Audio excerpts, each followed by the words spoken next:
The Snow Queen's Heir.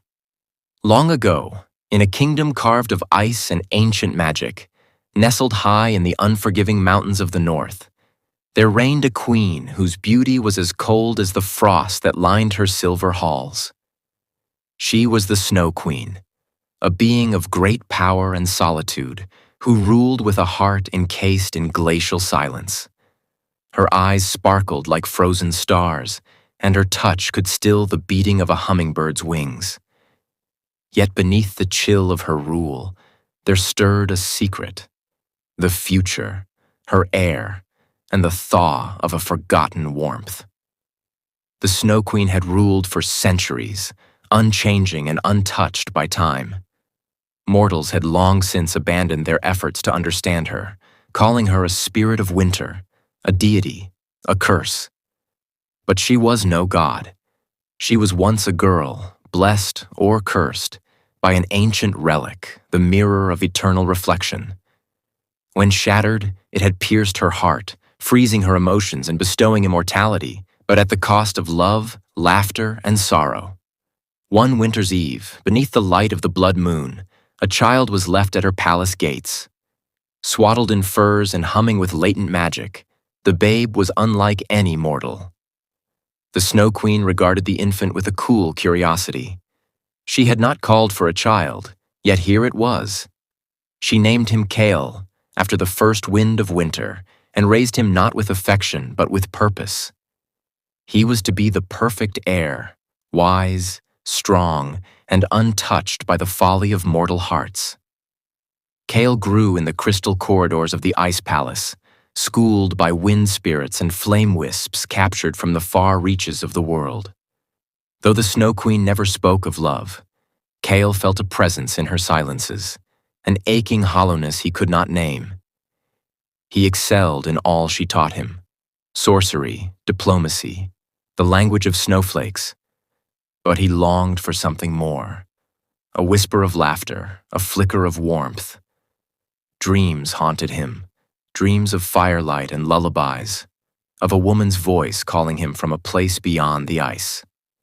One day, Heir wandered into the forbidden wing of the palace and found a room covered in frost yet lined with portraits.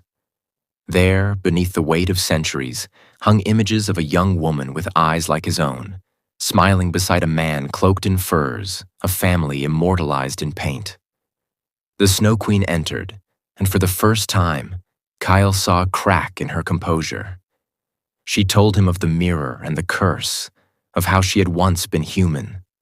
The woman in the painting was her, before the magic, before the ice. Heir's heart ached with the revelation. He yearned to understand love, the one thing denied to both him and his mother. But the Snow Queen warned him. Love was a fire that melted all, even the strongest ice. Still, the seed had been planted. Heir began sneaking from the palace, traveling in disguise to the mortal realms. He met storytellers, musicians, and children who taught him the warmth of shared tales and laughter. In the village of Eld Hollow, nestled at the edge of the enchanted forest, Heir met a girl named Lyra, whose smile could break the longest winter. She was the daughter of a woodcutter and carried the scent of pine and hearth smoke. Her spirit was fierce and free, and she spoke often of dreams and stars. Lyra knew nothing of Heir's heritage, only that he had eyes like the winter sky and a kindness that drew her near. Heir and Lyra became fast friends, their bond forged over snowball fights and secret stargazing. With each visit, Heir felt his heart stir in unfamiliar ways. The wind around him began to change, warming with each laugh they shared. But magic, especially ancient magic, does not tolerate change lightly. The Snow Queen sensed the shift in her air, and in her palace, the ice began to weep. Determined to sever his growing attachment, the Snow Queen summoned Heir and forbade him from leaving the palace. She showed him the future: visions of a kingdom drowned in slush and floods, of magic unraveling into chaos. She begged him to remain pure, untouched by the chaos of love. But Heir refused. He would not be a prisoner to the same curse that bound his mother. He fled, seeking the help of the forest witches who lived in the roots of the oldest trees. The witches, bound by ancient debt to the Snow Queen, could not aid Kyle directly, but they told him of the mirror of eternal reflection, now reassembled and hidden in the caverns of memory. To break the curse, Kale would have to face the mirror and see the truth of his soul. He journeyed alone, through blizzards and shadows, guided by memories not his own. In the depths of the cavern, Kale faced the mirror. It showed him every joy and sorrow he had buried, every dream denied, and the love he bore for Lyra. It showed the Snow Queen as she was, a mother who had given all to protect her son, even at the cost of her humanity. As Kale touched the mirror, it shattered once more, not with destruction, but with release. The ice around his heart melted, and in that moment, the Snow Queen cried her first tear in 1,000 years. The snow stopped falling. Kyle returned to the palace, not as an heir, but as a man. The Snow Queen stood before him, her eyes softer, her presence lighter. The curse was broken, not by magic alone, but by love reclaimed.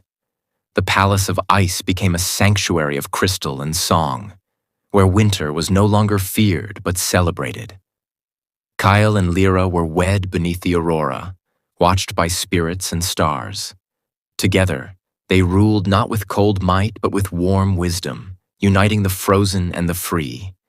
And the Snow Queen, once a figure of frost and fear, became a grandmother who told stories of snowflakes and firelight, her heart no longer hollow but whole. And so, the legacy of the Snow Queen lived on, not as a tale of sorrow, but of redemption, of a boy who thawed a frozen kingdom with the fire of his heart,